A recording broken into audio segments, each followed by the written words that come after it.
Hello everyone. දැන් කොගොල්ලෝ මෙතන පේනවා අපේ WhatsApp group එක keshatransplant family එකේ අපේ clients දෙන්නෙක් ඒගොල්ලෝගේ යාවත් කාලින ක්‍රීම් කරා එක්කෙනෙක් කළා මාස 6යි අනිත් එක්කෙනා කළා මාස 5යි. දැන් මාස 3ේදී අපි හිතුව කෙස් අවුරුදු වර්ධනයක් පටන් ගන්නවා. සාමාන්‍යයෙන් කෙස් හිටෙව්වහම දින 10ක් ඒ කෙස් ටික තිබිලා යම් ප්‍රමාණයක් හැලෙනවා. ඊට පස්සේ අවුතින් කෙස් වර්ධනයක් වෙනවා මාස 3ක් විතර ගියාට පස්සේ. අපි දැන් බලාපොරොත්තු තියෙන්නේ මාස 6ේදී 60ක් දෙන්න. දැන් කෙස් වර්ධනය ඉක්මන් කරන්නේ කොහොමද? කවුරුත් අහනවා. ඒකට දේවල් දෙකක් කරෙන්න ඕනේ.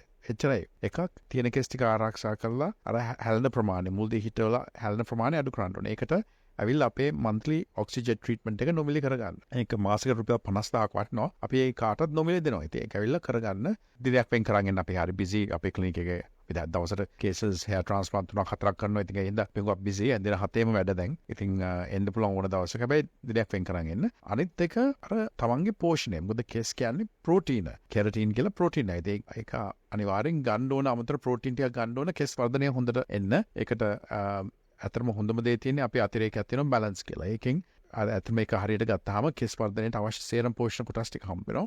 ඒකත් එකම පිටර දෙකක් දවසට කන්න. ඒකත් ඇත්තටම ගුණයි කොලෙස්ටරෝල් ප්‍රශ්න නැත්තම් කියන්නේ ෆැමිලියල් හයිපර්කොලෙස්ටරොලීමියා වගේ කොලෙස්ටරෝල් ප්‍රශ්න නැත්තම් අන්න අනිවාර්යෙන් පිටර දෙකක් කන්න. එතකොට කෙස් වලට අවශ්‍ය සේරම සාර්ථක මේ හේතු ටික හම්බ වෙනවා. එතකොට කෙස් ටික හොඳට වැවෙන්න අවස්ථාව දෙනවා. ඉතින් අර ඒක තමයි වෙන්න ඕන. ඒ කියන්නේ මොකද්ද? පෝෂණය හරියට බලා ගන්න, ඔක්සිජන් එකත් හරියට කරගන්න මාසපතා. කෙස් සම්බන්ධව තව විස්තර ඕන නම් ඕන වෙලාව ගමතන්න.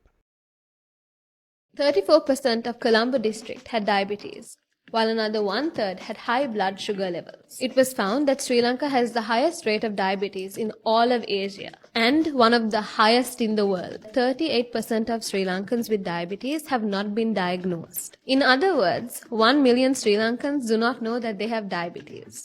Diabetes is more common in Sri Lankans who are overweight and those who are better off or living in developed areas of the country. The highest rates are seen in Western Province, Jaffna and some parts of the Northern and Eastern Province. Use balance to control your carbohydrate intake.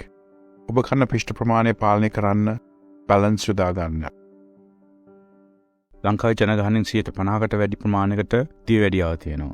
50%කට වැඩි ප්‍රමාණයකට යම් කෙස් අඩුවක් තියෙනවා. ඒක වයසත් එක්ක වැඩි වෙනවා. මෙතන තියෙන්නේ පෝෂණ පද්ධතියේ අඩුපාඩු.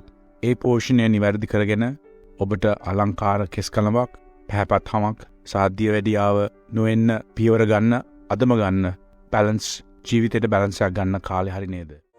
හිස් කෙස් අස්වද්දන ආශ්චර්ය සේවයයි. Kesha Transplant